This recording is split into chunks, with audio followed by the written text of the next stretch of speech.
Paramagnetic और diamagnetic जो topic है ये डी एंड ए ब्लॉक में पढ़ाया जाता है। इसमें बताया जाता है बाबू कि डी ब्लॉक के जो मैक्सिमम एलिमेंट होते हैं ये पैरा चुंबकीय स्वभाव के होते हैं। यानी कि डी ब्लॉक कहने का मतलब आपको यहाँ पर बता दें कि जितने भी पैरामैग्नेटिक एलिमेंट होते हैं उसको हम कैसे पहचानेंगे। तो पहचानने के लिए आपको सिखाते हैं कि कौन एलिमेंट को हम पहचानेंगे कि ये पैरामैग्नेटिक है कि डायमैग्नेटिक है। तो देखिए, सबसे पहले कुछ करना होता नहीं।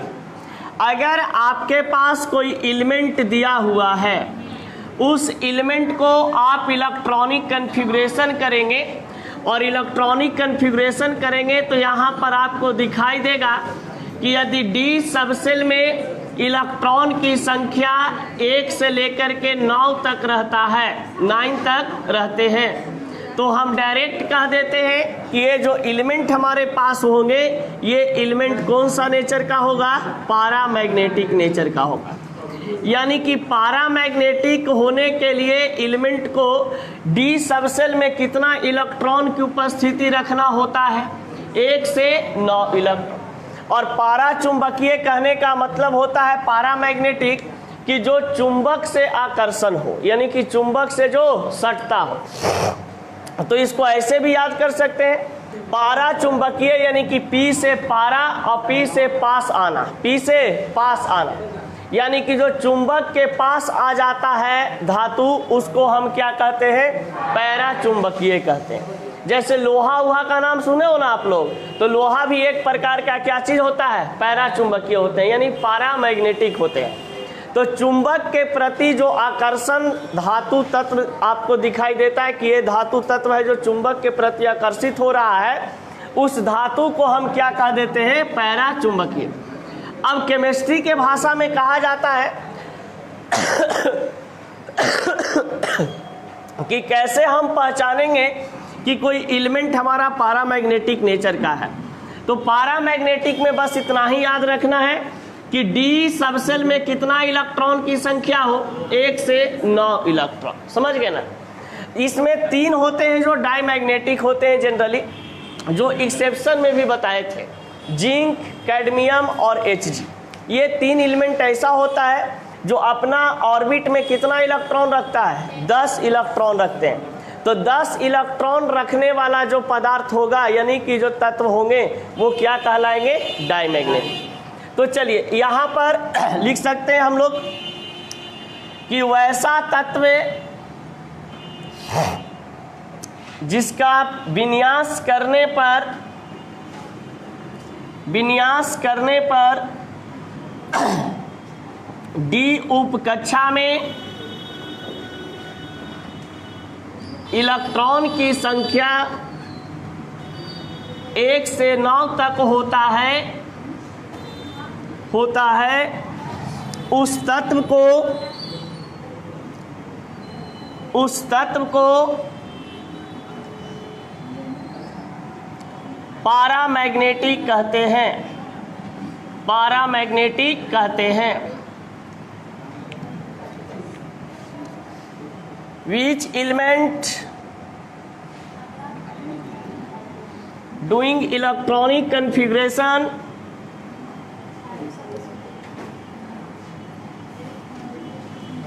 having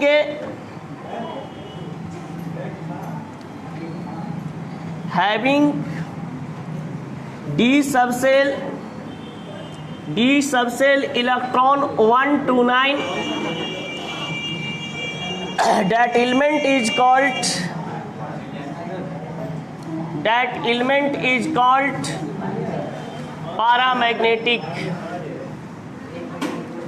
paramagnetic.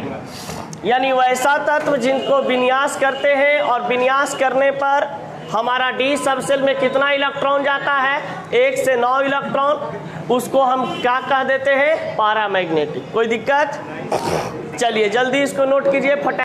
जैसे मान लिया जाए बाबू कि आपके पास यहाँ पर Fe आयरन है और आयरन का एटॉमिक नंबर कितना दिया हुआ है। इस एलिमेंट को पहचानना है बाबू कि ये एलिमेंट हमारा पैरामैग्नेटिक नेचर का है कि डायमैग्नेटिक नेचर का है, ठीक ना। तो इसको पहचानने के लिए सबसे पहले हम क्या करेंगे, इसका इलेक्ट्रॉनिक कन्फिग्रेशन करेंगे, परमाणु विन्यास। 1s2 2s2 2p6 3s2 3p6 4s2 और 3d10। अब ये तो इलेक्ट्रॉनिक कन्फिग्रेशन का फार्मूला होता है। अब यहाँ पर देखेंगे भैया कि Fe के पास कितना इलेक्ट्रॉन की संख्या है, 26, और इसको ऐड करेंगे 2 2 4 अच्छे 10 2 12 6 18 2 20 और 10 कितना आ रहा है 30, और हमें लाना कितना है 26। तो यहाँ पर 10 को हटा करके कितना लिख दिए 6, यानी कि हमारे पास टोटल यहाँ पर इलेक्ट्रॉन की संख्या कितना बन गया 26। अब देखिए कि जो हमारा ये लास्ट इलेक्ट्रॉन है बाबू, ये लास्ट इलेक्ट्रॉन किस में जा रहा है, डी सबसेल में। अब ये डी सबसेल में कितना टोटल इलेक्ट्रॉन है, 6 इलेक्ट्रॉन है ना। तो डी सबसेल में यदि 6 इलेक्ट्रॉन हो, और हम बताए थे पैरामैग्नेटिक का कंडीशन कि अगर किसी एलिमेंट को आप इलेक्ट्रॉनिक कन्फिग्रेशन करते हैं और डी सबसेल में कितना इलेक्ट्रॉन पाया जाता है, 1 से लेकर के 9 इलेक्ट्रॉन के बीच में रहता है। तो बताइए 1 से 9 के बीच में 6 आएगा कि नहीं आएगा, आएगा ना।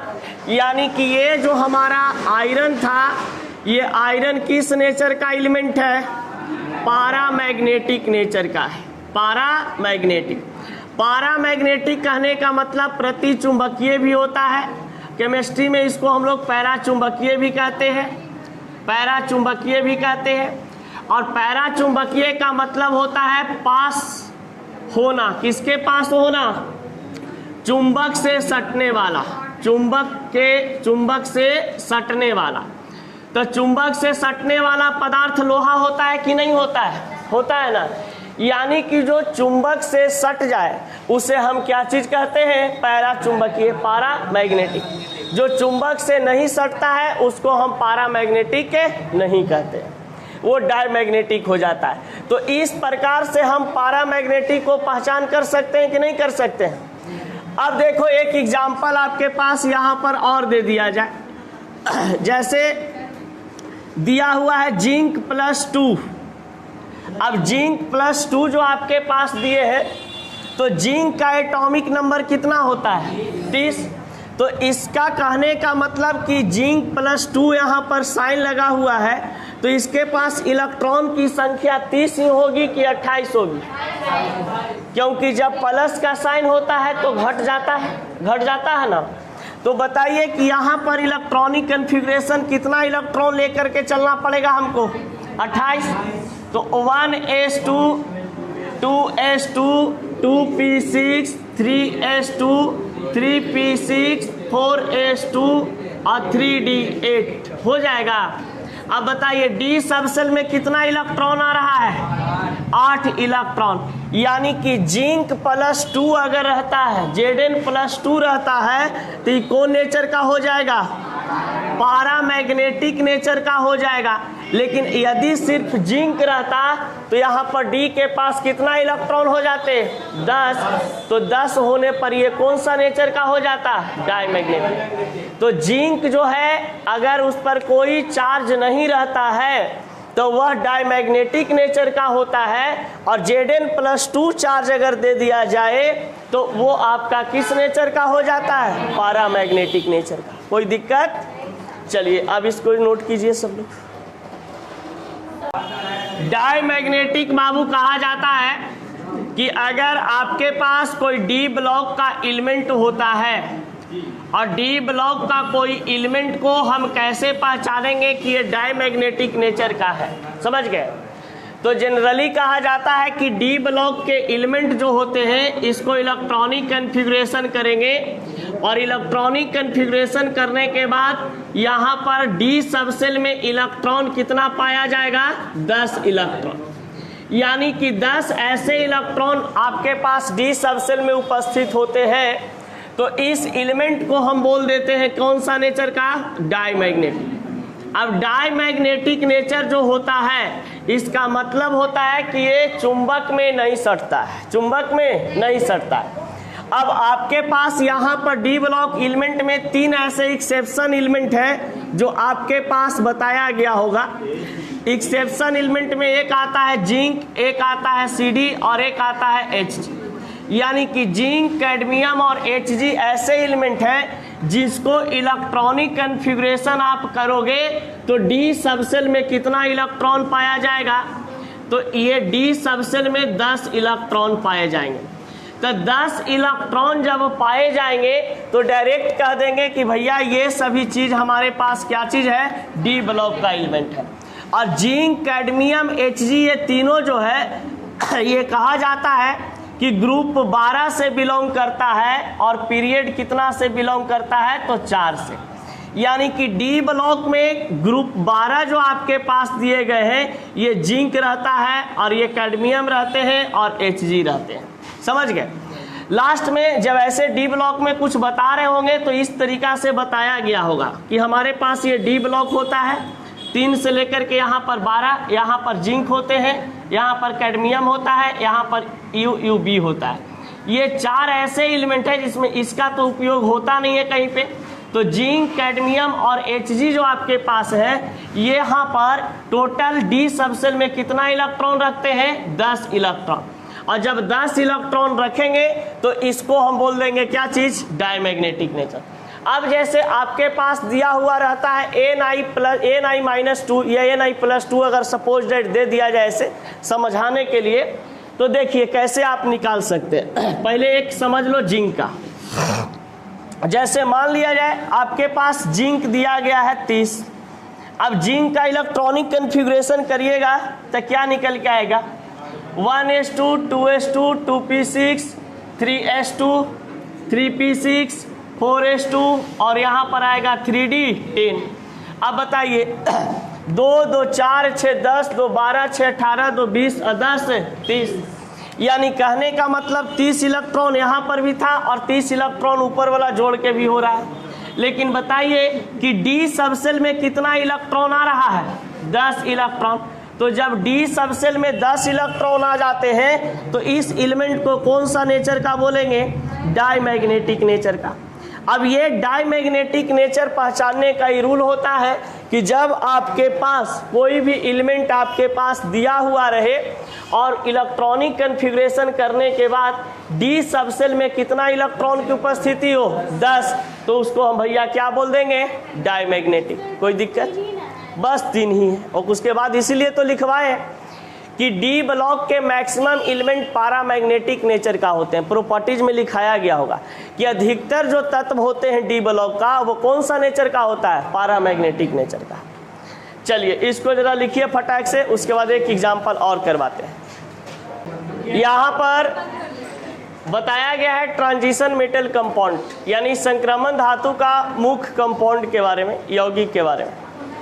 यहाँ पे सबसे पहला जो कंपाउंड आपके पास आता है ये पोटेशियम डाइक्रोमेट पूछता है। तो सबसे पहली बात यहाँ से आपका सूत्र पूछ सकता है कि पोटेशियम डाइक्रोमेट का सूत्र क्या होते हैं, K2Cr2O7। ये आपके पास फार्मूला होता है K2Cr2O7 पोटेशियम डाइक्रोमेट का।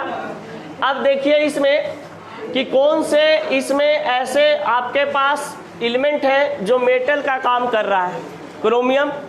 यानी कि क्रोमियम एक प्रकार का ट्रांजिशन मेटल है और क्रोमियम एक प्रकार का जब ट्रांजिशन मेटल है तो इसको हम आराम से कह सकते हैं भैया कि ये क्रोमियम का यौगिक है ना।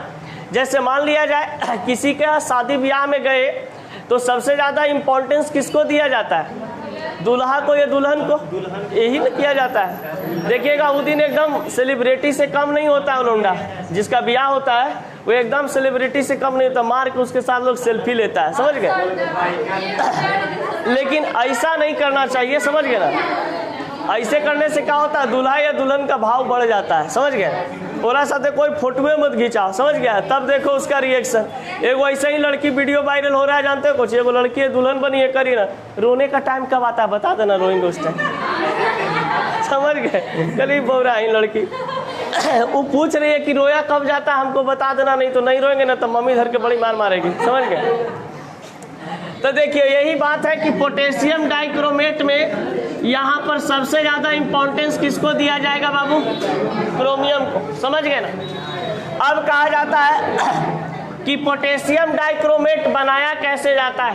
पोटेशियम डाइक्रोमेट को हम बनाते कैसे हैं, यानी कि K2Cr2O7 बनाने का विधि क्या होता है। तो देखिए यहाँ पे साफ साफ शब्दों में लिख दिया गया है, जब सोडियम डाइक्रोमेट को पोटेशियम क्लोराइड के साथ जब अभिक्रिया करवाते हैं तो प्रतिफल के तरफ पोटेशियम डाइक्रोमेट तथा सोडियम क्लोराइड बनता है। बन रहा है कि नहीं बन रहा है? यानी कि ये जब रिएक्शन करता है तो रिएक्शन करने के बाद ये वाला बंदा है किसके साथ चला जाता है? Cl के साथ।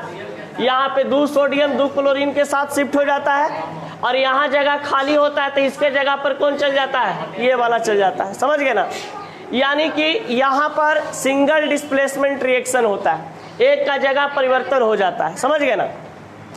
अब यहाँ सिंगल नहीं बोल सकते हैं कि डबल डिस्प्लेसमेंट रिएक्शन होता है, दोनों का जगह बदल गया है। एक पोटेशियम जो पहले Cl के साथ था ये किसके साथ चला गया? इसके साथ। पहले सोडियम इसके साथ था, ये अब इसके साथ चला आया है। यानी कि इसमें डबल डिस्प्लेसमेंट रिएक्शन होता है और डबल डिस्प्लेसमेंट रिएक्शन होकर के ये बना देते हैं K2Cr2O7 और ये बना देता है सोडियम क्लोराइड। एक चीज आपको बार बार पूछता है, जरा सा इसमें से याद कर लेना। कहता है क्रोमेट का स्ट्रक्चर क्या होते हैं, तो क्रोमेट का स्ट्रक्चर कुछ इस प्रकार से होता है आपके पास, और डाइक्रोमेट का स्ट्रक्चर की बात करते हैं तो कुछ इस प्रकार से होते हैं। अब कहता है क्रोमेट का सूत्र क्या होता है, तो Cr2O4, और डाइक्रोमेट का सूत्र क्या होता है, तो Cr2O7। यानी Cr2O7 की अगर बात करते हैं तो ये डाइक्रोमेट होता है और क्रोमेट का सूत्र होता है Cr2O4। कोई दिक्कत है यहाँ पर? चलिए मिलते हैं नेक्स्ट क्लास, आज भर इतना ही।